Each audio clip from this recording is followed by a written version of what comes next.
Hello everyone, I'm Angela Corpus and today I will give you a short discussion about the chapter 6, which is the notes receivable. So notes receivable, these are the claims supported by formal promises to pay, usually in the form of notes.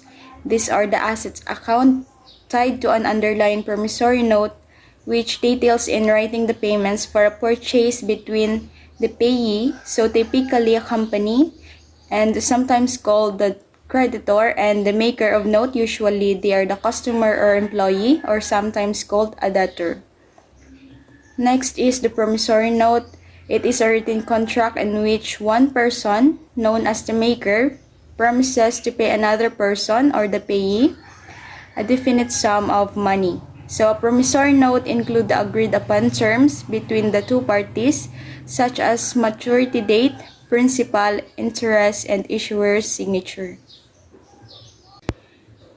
So we have here the components of notes receivable. First is the principal value. It is the note's face value. The maker is the person who prepares the note. Payee, the person to whom the maker issues the note. Stated interest, it is a predetermined interest rate and a time frame, the length of time within which a note needs to be repaid. So we have here the initial measurement of notes receivable.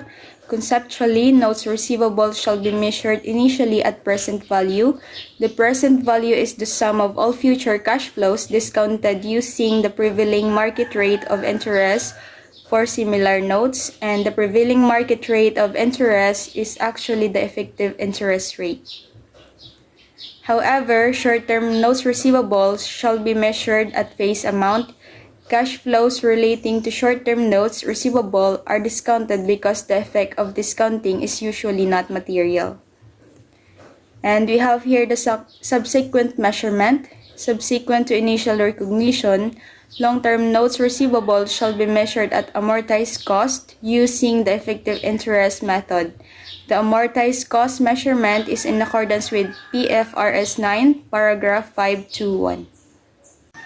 The amortized cost is the amount at which the note receivable is measured initially, minus principal repayment, plus or minus cumulative amortization of any difference between the initial carrying amount and the principal maturity amount, and minus reduction for impairment or uncollectibility.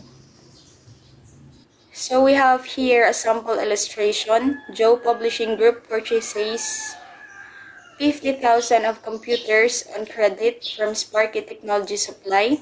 Sparky sends Joe an invoice that is due in 60 days in accordance with Sparky's normal billing terms. Unfortunately, Joe is unable to make prompt payment and negotiates a promissory note with the following terms. So, according to the components of notes receivable, we have here the payee, which is the Sparky Technology Supply, the maker, which is Joe Publishing Group, with the principal of 50,000, a time frame of 6 months due at maturity, and interest rate of 6% per year. So we have here a sample journal entries for notes receivable. We have entry number 1, notes receivable, debit 50,000, accounts receivable, credit 50,000. The entry eliminates from Sparky Books the accounts receivable from Joe Publishing Group for the original invoice and establishes the new note receivable due in 6 months. Next, we have the entry number 2, cash, debit 51,504, a notes receivable credit to 50,000, interest income credit to 1,504. So 50,000 plus 1,504 is equals to 51,504. This entry reflects full cash payment at maturity. It eliminates the notes receivable from Joe Publishing Group for the principal amounts and records interest income for the time frame the note was outstanding. So thank you everyone and happy holiday.